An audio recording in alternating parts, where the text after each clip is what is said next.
Donald Trump has a problem with religious people. He doesn't understand them. He doesn't understand that some of them actually try to live by and uphold the principles of their religions. Donald Trump has not had one religious moment, not a flash of religion in his adulthood. But since he entered Republican politics, he has been surrounded by religious people or people who publicly claim to be religious. Most of the publicly religious people around Donald Trump do not take seriously the words, "So help me God." Those are the words at the end of the oath of office that everyone working in the Congress takes, same oath that everyone working in the White House takes.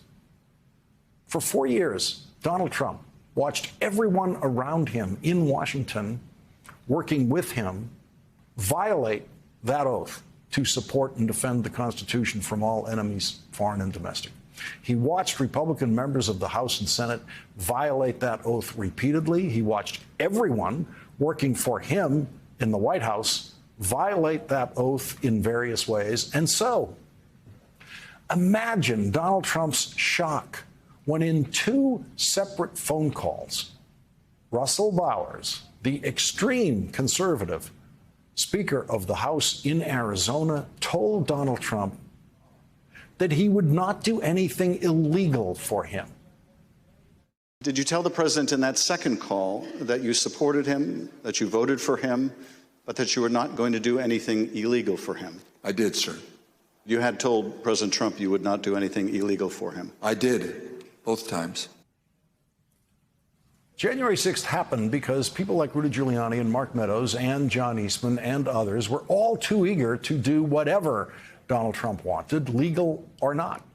When Rudy Giuliani first told Rusty Bowers that thousands of people voted illegally, Rusty Bowers asked him to prove it. He said that they did have proof, and I asked him, do you have names? For example, we have 200,000 illegal immigrants, some large number, 5,000 or 6,000 dead people, etc. And I said, do you have their names? Yes. Will you give them to me? Yes. The president interrupted and said, give the man what he needs, Rudy. He said, I will. And that happened on at least 2 occasions, that interchange in the conversation. So Mr. Giuliani was claiming in the call that there were hundreds of thousands of undocumented people and thousands of dead people who had purportedly voted in the election? Yes. And you asked him for evidence of that? I did. And did you ever receive from him that evidence either during the call, after the call, or to this day? Never. Without evidence of any wrongdoing in the election at all, Rudy Giuliani, John Eastman, and others continued to urge Speaker Bowers to change the results of the presidential election in Arizona by convening the legislature to then replace the Biden electors with Trump electors and deliver Arizona's electoral votes to Donald Trump. Speaker Bowers explained that he did not even have the power to do that according to Arizona's constitution, and he didn't have the power to call the legislature into session for any reason at all. According to the Arizona Constitution, it would take a 2/3 majority vote to have a special session in the legislature, and of course, Democrats wouldn't vote for that, so it was impossible. Rusty Bowers could have left it at that. He could have said that the Giuliani and Eastman plot was procedurally impossible in Arizona and not pass judgment on it. But he saw it as more than that. He saw it as a violation of his oath of office. I took an oath. I swore to the Constitution to uphold it, and I also swore to the Constitution and the laws of the state of Arizona. And this is totally foreign as an idea or a theory to me. I will not break my oath. Religion does not strengthen adherence to the oath of office. That has been proved countless times over the centuries. Many atheists have demonstrated profound devotion to the principles in the oath of office. But for Rusty Bowers, his religion seems to have strengthened the oath's grip on him. He said today that he believes the Constitution itself was divinely inspired. That was his phrase, divinely inspired. He believes that the God he prays to had a hand in writing the Constitution, or guided the hands that wrote the Constitution. And so to violate the Constitution for him is not just violating the laws of man. Donald Trump doesn't understand people like that. He doesn't understand people who actually take their religion seriously and try to live by their religion. He only understands Republicans who exploit religion politically, the way he does. Rusty Bowers' testimony today helped establish that Donald Trump knew that what he was trying to do was illegal. That's why Rusty Bowers told him he would not do anything illegal for him.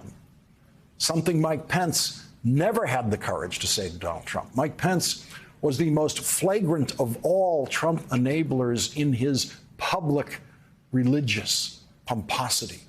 He has spent a career being publicly religious.